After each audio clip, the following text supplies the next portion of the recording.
बिस्मिल्लाहिर्रहमानिर्रहीम। अस्सलामुअलैकुम।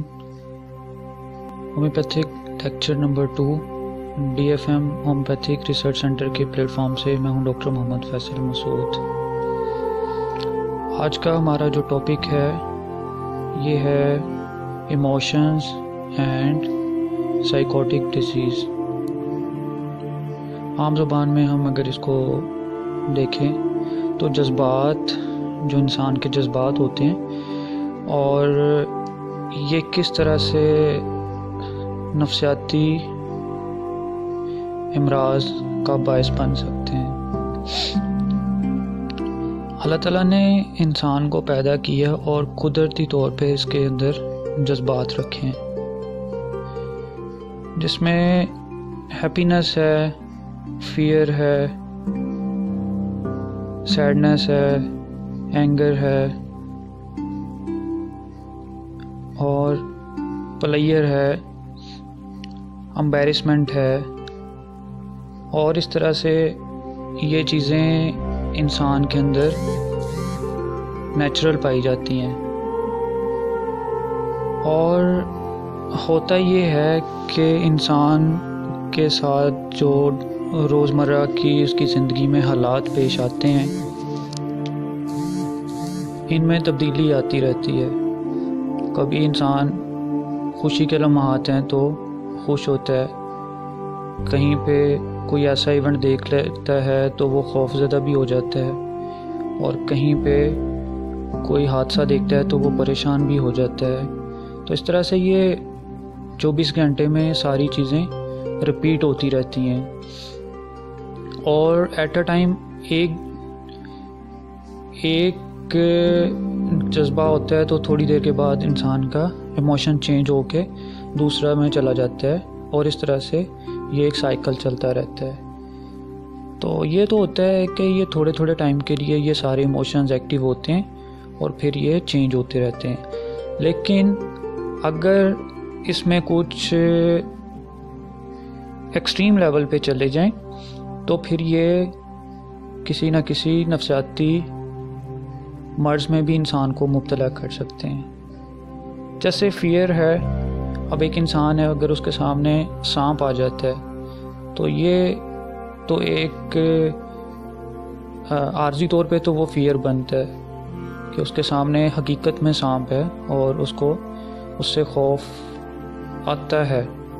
लेकिन कुछ लोग ऐसे होते हैं कि जो खौफ है वो बिला वजह का खौफ उनके अंदर आना शुरू हो जाता है। मसलन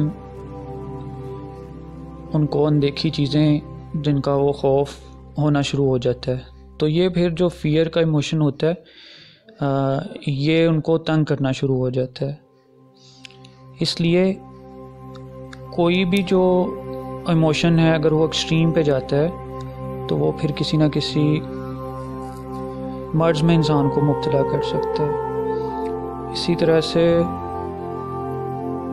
जैसे कुछ लोग होते हैं वो बहुत ज़्यादा नफ़रत करने वाले होते हैं, उनकी नेचर ही ऐसी बन चुकी होती है कि वो हर किसी को ही नफ़रत की नज़र से देखते हैं। तो इसी तरह से ये भी फिर एक नफ्सियाती मर्ज़ की शिकायत इंसान को हो जाती है। और कुछ लोग जो होते हैं वो बहुत ही ज़्यादा खुश रहने लग जाते हैं, यानी कि वो एक्सट्रीम लेवल पे उनकी खुशी चली जाती है, और यानी कि वो खुशी में ख़ुद को कंट्रोल नहीं कर पाते अपने आप को, और वो फिर गलत फ़ैसले कर जाते हैं। तो इन सब इमोशंस का बैलेंस में और कंट्रोल में रहना, इंसान के कंट्रोल में रहना बहुत ज़्यादा ज़रूरी है। कुछ लोग होते हैं गुस्सा बहुत ज़्यादा करते हैं और थोड़ी सी बात पे वो हाइपर होते हैं और गुस्से में कोई ना कोई गलत डिसीजन कर लेते हैं। क्या होता है कि उनका जो इमोशन होता है एंगर, वो उनके कंट्रोल में नहीं होता बल्कि वो उसके कंट्रोल में होते हैं। तो ये भी एक परेशान कुन बात बन जाती है। अब यहाँ पर हम होम्योपैथिक डॉक्टर्स के लिए कुछ अद्वियात शेयर करते हैं जो इन अलामात में इस्तेमाल की जा सकती हैं। जैसे अगर किसी को खौफ होता है तो खौफ के लिए एकोनाइट 200 इस मेडिसिन को आर्जी तौर पे यूज़ करवाया जा सकता है। और याद रखें कि ये मेडिसिन मैं सिर्फ होम्योपैथिक डॉक्टर्स के इस्तेमाल के लिए बता रहा हूँ, कोई भी शख्स सेल्फ मेडिकेशन की कोशिश ना करे। अगर कोई इंसान बहुत ज़्यादा गुस्सा करता है तो उसके लिए अस्टेफेसगेरिया 200 मेडिसिन होम्योपैथिक डॉक्टर्स यूज़ करवा सकते हैं। और कुछ लोग जो होते हैं उनमें नींद मुतासर होती है, उनके पट्ठों में खिंचाव रहना शुरू हो जाता है, बेचैन से रहते हैं, और नींद की कमी के लिए ऐसे मरीज़ों के लिए पैसिफ्लोरा 3x का इस्तेमाल किया जा सकता है।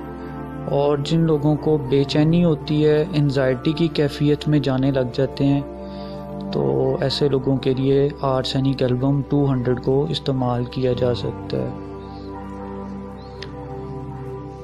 और इसके साथ अगर बॉडी में स्टिफनेस बढ़ जाए, पट्ठों में बहुत ज़्यादा तनाव आ जाए, तो रिस्टॉक्स 200 होम्योपैथिक मेडिसिन को इस्तेमाल किया जा सकता है।